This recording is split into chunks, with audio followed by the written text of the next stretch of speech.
तो दोस्तों एक बार फिर से मैं आ चुका हूँ एक नए वीडियो के साथ। जैसा कि आपको पहले से पता है कि हम लोग बिहार पॉलिटेक्निक एंट्रेंस एग्जाम को टारगेट करते हुए वो सभी क्वेश्चंस को सॉल्व कर रहे हैं जो इसके पहले वाले एग्जाम में पूछे गए हैं।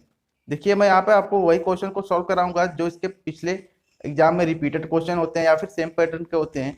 बस आपकी न्यूमेरिक वैल्यू थोड़ा बहुत चेंज हो सकती है।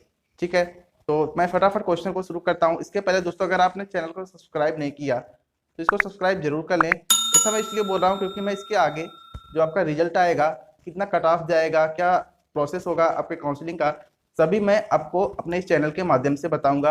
अगर आप इस चैनल के कांटेक्ट में रहेंगे तो आपको काफ़ी हेल्प मिलने वाली है। तो चलिए हम फटाफट भी क्वेश्चन को शुरू करते हैं। देखिए इसके पहले वाले वीडियो में हम लोगों ने कुछ क्वेश्चन को ऑलरेडी कवर कर लिया है और उसका लिंक मैंने डिस्क्रिप्शन बॉक्स में दिया है, तो आप वहाँ पे देख सकते हैं। तो चलिए अभी फटाफट हम 85 का क्वेश्चन देख लेते हैं। 85 क्वेश्चन दिया है कि जो आपका पॉइजनस ऑर्गेनिक कंपाउंड होता है वो आपका डीनेचर्ड रेक्टिफाइड स्पिरिट में प्रेजेंस होता है, वो कंपाउंड कौन सा है। मतलब आप समझिए कि विकृत परिशोधित स्पिरिट में उपस्थित विषैला जैव यौगिक कौन है। ठीक है, तो ये पूछा है कौन सा कंपाउंड है, तो बी आपका राइट आंसर बिल्कुल हो जाएगा कि मिथाइल अल्कोहल जो है वो एक कंपाउंड है जो बहुत ज़्यादा पॉइजनिक होता है और ये उपस्थित होता है डीनेचर्ड रेक्टिफाइड स्पिरिट में। नेक्स्ट आपका क्वेश्चन दिया है कि एल्काली की उपस्थिति में एक ईस्टर का जलीय अपघटन क्या कहलाता है। तो देखिए जब एल्काली की प्रेजेंस में अगर आप एक ईस्टर को तोड़ेंगे तो उसका प्रोसेस जो होता है वो स्पानिफिकेशन या फिर आप साबुनीकरण उसको बोल सकते हैं।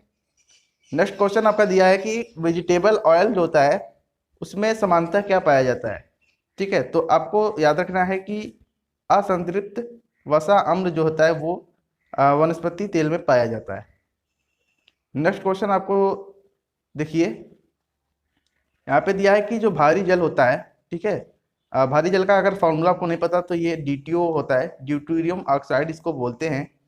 ठीक है, H2O होता है आपका जल का, नॉर्मल जल का, और भारी जल का होता है D2O। ठीक है, ड्यूटेरियम ऑक्साइड। तो यहाँ पे दिया है कि जो भारी जल होता है वो किसकी उपस्थिति के कारण गाज बनाता है। तो देखिए CaCl2 यानी कैल्शियम क्लोराइड के उपस्थिति में ये गाज को बनाता है।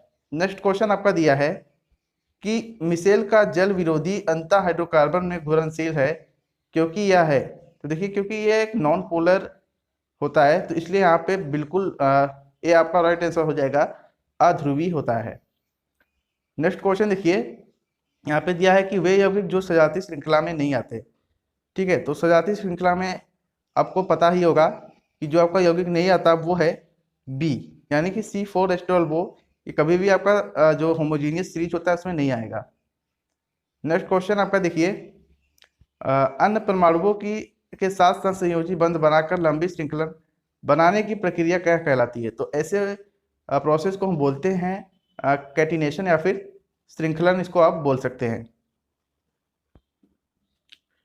देखिए आपका 93 क्वेश्चन है और सबसे पॉपुलर क्वेश्चन है और ये एग्जाम में लगभग पूछा ही जाता है, तो यहाँ पे इसको जानना जरूरी है। यहाँ पे दिया है कि आधुनिक आवर्त नियम किस पर आधारित है। देखिए दो टाइप के यहाँ पे आवर्त नियम है। एक तो मेंडलीफ ने दिया था, ठीक है, मेंडलीफ ने एक दिया था, और दूसरा एक है मॉडर्न पीरियोडिक टेबल जिसे मोजले जी ने दिया था। ठीक है, तो जो मेंडलीफ ने दिया था वो आपका परमाणु भार पर आधारित था और जो आपका मॉडर्न है वो आपका परमाणु क्रमांक पर आधारित है। ठीक है, तो ये दो चीज़ें आपको याद देनी है। कभी आपका मेंडलीफ का पूछता है तो कभी आपसे मॉडर्न पीरियोडिक टेबल के बारे में पूछता है। तो यहाँ पे बिल्कुल आपका राइट आंसर होने वाला है कि जो आपका आधुनिक आवर्त सारणी है यानी कि जो मॉडर्न पीरियोडिक टेबल है वो आपका परमाणु संख्या पर आधारित है। तो 93 क्वेश्चन का सी बिल्कुल राइट आंसर हो जाएगा। ठीक है, और नेक्स्ट क्वेश्चन आपका दिया है कि मेंडलीव की आवर्त सारणी में 18 से 35 परमाणु संख्या वाले तत्व किस समूह के हैं। ठीक है, तो यहाँ पे देखिए जो आपका समूह सातवां है उसमें 18 से 35 वाले एलिमेंट आते हैं। ठीक है, 18 आपको याद देना है, 18 आपका आर्गन का होता है, तो आर्गन आपका सातवें समूह में है। फिर नेक्स्ट क्वेश्चन आपका दिया है कि वह तत्व जिसका स्वभाव विद्युत धनात्मक है यानी वो इलेक्ट्रोपॉजिटिव नेचर का होता है। ठीक है, तो 95 का डी आपका राइट आंसर हो जाएगा, Cu। ठीक है, Cu++ आपने देखा ही होगा, तो ये पॉजिटिव नेचर का होता है। 96 क्वेश्चन आपका दिया है कि आवर्त सारणी का द्वितीयक उत्तम विद्युत धनात्मक तत्व है। तो अभी अपने कॉपर का देखा, अभी पूछ रहा है कि दूसरा कौन सा सबसे विद्युत ऋणात्मक पूछा है। ठीक है, यहाँ पे थोड़ा सा मिसप्रिंट हो गया है, यहाँ पे विद्युत धनात्मक और यहाँ पे इलेक्ट्रोनिगेटिव दे दिया है, तो थोड़ा सा मिसप्रिंट हो गया है क्वेश्चन में। तो ऑक्सीजन बिल्कुल राइट आंसर हो जाएगा। इलेक्ट्रोनिगेटिव, यहाँ पे इसको आप हिंदी में मत देखिए, यहाँ पे इलेक्ट्रोनिगेटिव आपसे पूछ रखा है। ठीक है, 97 क्वेश्चन आपका दिया है कि अर्धपूरित बाह्यतम इलेक्ट्रॉनिक विन्यास वाला तत्व कौन सा है। ठीक है, तो जिसका इलेक्ट्रॉनिक कॉन्फ़िगरेशन जो है वो आउटमोस्ट हाफ फील्ड होता है, वो एलिमेंट कौन सा है, ऐसा मतलब पूछा है इसमें। तो 97 का बिल्कुल आपका राइट आंसर हो जाएगा डी, यानी कि नाइट्रोजन। अच्छा, नाइट्रोजन को अगर हम देखें तो नाइट्रोजन का जो नंबर होता है कितना होता है, 7 होता है। अगर हम 7 को इलेक्ट्रॉनिक विन्यास करें, ठीक है, तो आपका 2 होगा। ठीक है, उसके बाद आपका कौन सा होगा, 5। ठीक है, तो यहाँ पे नाइट्रोजन जो है आपका राइट आंसर हो जाएगा। ठीक है, नेक्स्ट आपका दिया है कि the order of effective nuclear charges, तो प्रभावी केंद्रक आवेश का क्रम क्या है। यहाँ पे आपको सीक्वेंस दिया है और पूछा है कि कौन से एलिमेंट का सबसे कम है, फिर उससे ज़्यादा है, फिर उससे ज़्यादा है, ऐसा आपको दिया है। तो 98 का आपका बी आंसर देखना है कि लिथियम जो होता है सबसे ज़्यादा है, फिर सोडियम का होता है, फिर पोटेशियम का होता है, फिर लास्ट में रुबिडियम का होता है। नेक्स्ट क्वेश्चन आपका दिया है कि निम्नलिखित में से आपका जो ट्रायड किसे बोलेंगे। ट्रायड मतलब समझ रहे हैं, अपने ट्रायड रूल पढ़ा ही होगा। देखिए ट्रायड रूल समझिए आप। आपका ट्रायड जो होता है वो, इसका मतलब ये होता है कि ये जैसे 3 एलिमेंट दिए हुए, मान लीजिए ये लिथियम है, ठीक है, लिथियम, फिर आपका सोडियम दिया है, और मान लीजिए ये पोटेशियम के है। तो ट्रायड रूल ये कहता है कि जो बीच वाला एलिमेंट होता है वो इन दोनों के योग के आधे के बराबर होता है।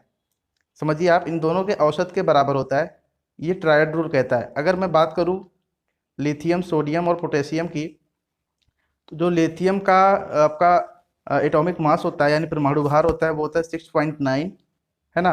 और जो आपका सोडियम का परमाणु भार होता है वो होता है 23, और जो पोटेशियम का होता है वो होता है 39.1।